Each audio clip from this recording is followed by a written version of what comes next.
If you've been thinking about becoming a beauty therapy educator, or you're unsure where to start, you're not alone.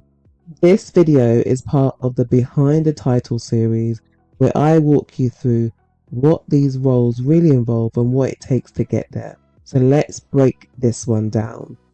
So let's talk about what being a beauty educator actually looks like.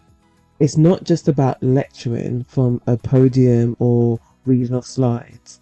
A beauty educator is someone who guides, demonstrates, encourages, and builds confidence. So whether you're in a spa, salon, college, or even online, most days you might be showing students how to prep a client for a facial, helping someone perfect their massage routine, or explaining the why behind treatment steps. It's very hands-on, and what makes it so special is that you're not just teaching treatments, you're helping your people believe that they can do it. You're passing on your experience in a way that inspires someone else's journey. That's the heart of it. It's not about being the smartest in the room, it's about showing up, sharing what you know, and making it make sense to someone else. But let's be honest, a lot of people still carry some big myths about what it takes. Here's the truth. So many brilliant therapists hold back because they think they're not qualified enough to teach. Maybe you didn't go to university, maybe you don't have a long list of certificates, but let me tell you something. Being a good educator is about experience, not perfection. If you trained a junior, explained a treatment to a client, or guided a colleague, you've already been educating. The myth is that teaching is only for people who sound super polished or have letters after their name. The reality, if you've got a heart for teaching and the patience to guide someone, you've already got what matters most. Okay, so let's get practical. What do you actually need to become a beauty educator? First, you need a teaching qualification. The most common starting point is the Level 3 award in education and training. It's designed for beginners and you don't need teaching experience to start. Second, you'll need a solid foundation in your subject area, usually a Level 2 or Level 3 in beauty therapy, depending on what you plan to teach.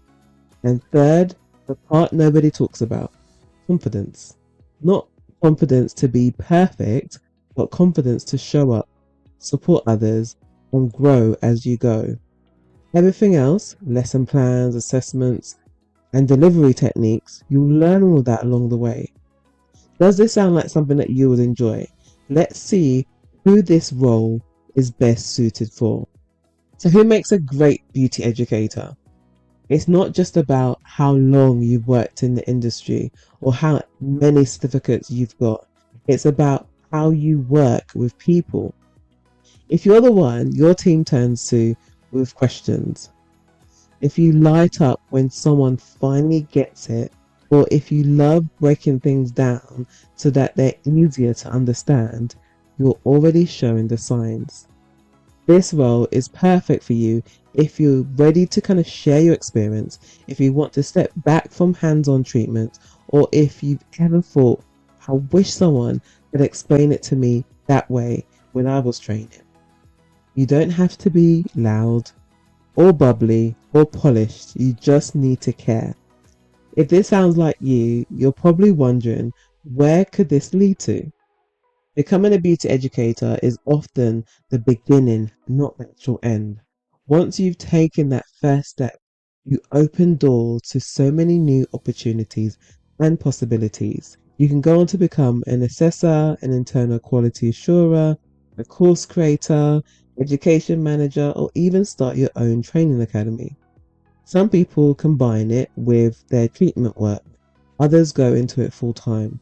The point is, you get to choose. This role gives you flexibility, freedom, and the ability to build a career that works for you, not the other way around. So let's talk about the skills that make a great beauty educator, because this is where many people talk themselves out of applying. You don't need to be a natural public speaker.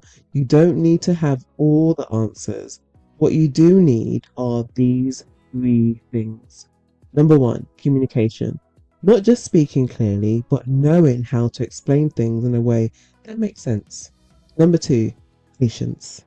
Every learner is different, and sometimes the best educators are the ones who take the time to listen and adapt. Number 3, organization. From lesson plans to marking assignments, you need to stay on top of things. But don't worry, there's systems and templates that will help you get there. So if you're already supporting others, guiding clients, or mentoring team members, you've already been building these skills. Now that you know what makes a strong educator, let's talk about how to show that in an interview. Interviews for beauty educator roles aren't about catching you out. They're about seeing how you communicate, how well you know your subject, and whether you can connect with learners. You usually be asked about your teaching style, how you handle a challenging student, and how you structure a lesson, and more, of course. Some places might ask you to deliver a short presentation, what we call a micro teach. But don't worry, you won't be expected to know everything. What really matters is your ability to explain things clearly, show enthusiasm for teaching, and demonstrate that you care about learner progress. If you supported clients or colleagues, if you've explained treatment step by step, you'll already have what it takes to impress. If you're still with me, that probably means you're thinking seriously about this. So here's your next step. So if becoming a beauty educator feels like the right next step for you, don't just sit on the idea. You've already got the heart for it. Now it's just about getting the tools. You can download our brochure to learn more about the CIBTAC Level 3 Award or the Level 4 Certificate in Education and Training by visiting developingeducatorsacademy.com/brochure. And if you're not sure where to start, drop me a message. I've supported many therapists, all different stages. There's no such thing as a silly question. You've done the work, you've got the experience, now it's time to pass it on. If you're ready to take the first step, I'm here to support you. Remember, if you have any questions, don't hesitate to reach out. I'd love to help you on this journey. Thank you for joining me, and I look forward to seeing you in the next video.